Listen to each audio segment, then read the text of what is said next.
Profeta Amós, capítulo 5, versículo 10. Odeiam na porta ao que os repreende e abominam ao que fala sinceramente. Portanto, visto que pisais o pobre e dele exigis um tributo de trigo, edificastes casas de pedras lavradas, mas nelas não habitareis.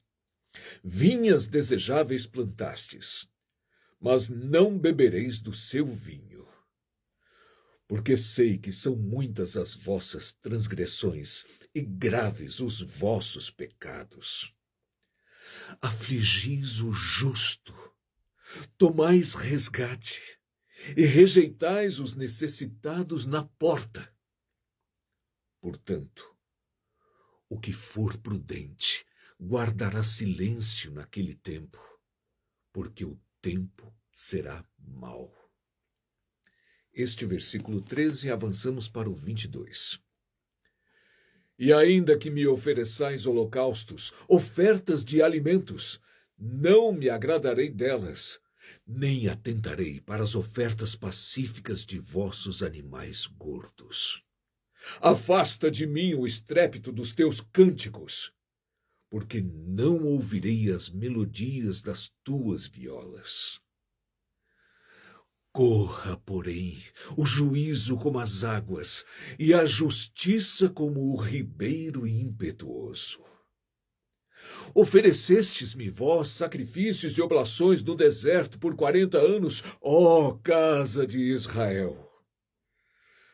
Antes levastes a tenda de vosso Moloque e a estátua das vossas imagens, a estrela do vosso Deus, que fizestes para vós mesmos. Portanto, vos levarei cativos para além de Damasco, diz o Senhor, cujo nome é o Deus dos exércitos. Graças a Deus por sua santa palavra, eu vou fazer aqui um breve comentário, começando por este fim.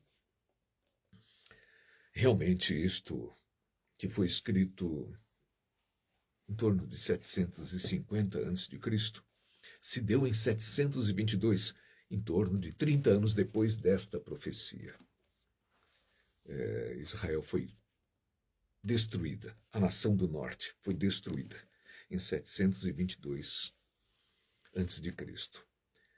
E o reino do sul, Judá, seria destruído, ou foi destruído, melhor dizendo, um pouco mais de 100 anos depois, começando por volta de 608 a.C. e totalmente por volta de 580 a.C., o cativeiro babilônico. O reino do norte destruído pela Síria e o reino do sul destruído pela Babilônia.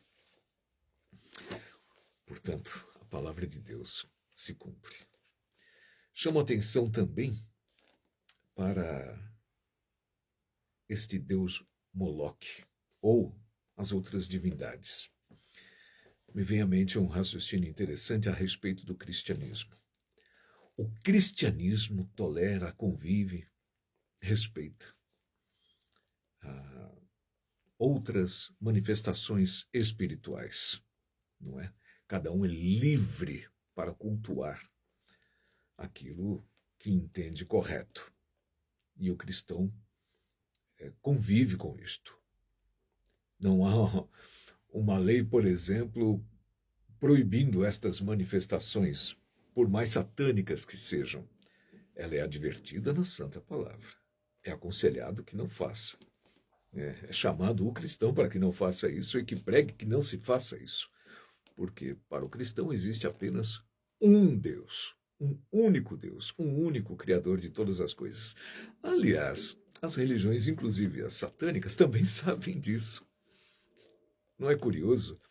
Tem uma outra didática espiritual, mas reconhecem que existe um Deus único. Mas consideram louvar e adorar outras divindades, o que não é permitido no cristianismo. Por que eu trago isso? Porque hoje, em muitos países, inclusive isso já começou no Brasil, especialmente desde 2003 para cá, com a proibição, por exemplo, da entrega de Bíblias, o que era uma coisa corriqueira, muito bem aceita pelas escolas, passou a ser proibida. Entregar uma Bíblia, aliás, passou-se a entregar na calçada, na porta. Também o diretor se incomoda e vai te perseguir, te pede para que você fique a mais de um quarteirão daquela escola, para que não corra o risco daquela Bíblia ser introduzida na escola, porque o aluno recebe na calçada e aquilo entra e o diretor da escola usa isso como argumento. O que você está distribuindo vai vir aqui para dentro da escola. É interessante, né? Entra a faca, o revólver e outras coisas, a droga, mas a Bíblia não pode entrar. E outras manifestações de outras religiões é manifestada, como a gente viu aí recentemente num vídeo, não é? A polícia foi chamada por um pai que se não pode entrar a Bíblia, por que as outras manifestações são toleradas? Na verdade, é um erro da interpretação do Estado laico. O Estado laico é aquele que não se intromete na religião, não aquele que a proíbe. E, para finalizar, eu chamo aqui a atenção do início em relação a guardar silêncio. Curioso isso, não é? O prudente guarda silêncio. Porque a sociedade tão corrompida, juízes aqui corruptos,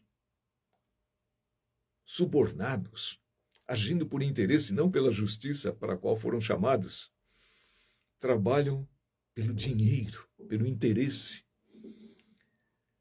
Então nós tínhamos uma sociedade onde a pessoa que se manifesta com sinceridade, como vimos aqui, aquele que repreende, por exemplo, é odiado, aquele que traz uma palavra sincera é perseguido.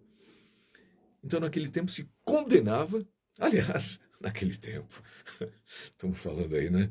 Como a gente viu cerca de 2.700 anos atrás, mas hoje passamos por isso, vivemos um momento no Brasil muito semelhante a isto.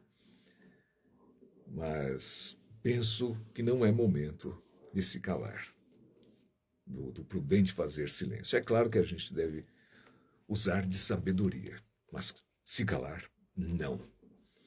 Vendo a injustiça imperar e se calar, juízes corruptos e se calar, não. Advogados corruptos, também não. Políticos, autoridades corruptas, também não devemos nos calar. Mas também não adianta nada apenas falar. Precisamos de ação. Mas ela parte da ciência do problema. Isso não nos tem faltado, mas tem nos faltado ação. Bom, uma coisa que é para falar da palavra de Deus acaba, sem querer, se tornando algo que pede a sua ação também política. A vida cristã é, acima de tudo, uma vida prática. Que essas palavras possam falar melhor com você através da ação do Santo Espírito de Deus. Peça a Ele que esteja contigo na leitura desse livro de Amós, um livro curtíssimo, apenas 8 capítulos, mas pelo menos leia o capítulo 5, do qual a gente explanou aqui sobre alguns versículos. Uma boa semana. Deus te abençoe. Hoje é dia 6 de julho de 2026, que você tenha esta segunda-feira de vitória e assim seja toda a tua semana. Até uma próxima oportunidade para compartilhar da palavra de Deus, que é essencial na nossa vida. Não comece o dia sem antes falar com Deus. Que Ele te abençoe. Até mais. Aqui cabe muito bem, hein, por conta do que lemos. Shuvah Yahvé Tissidekinu.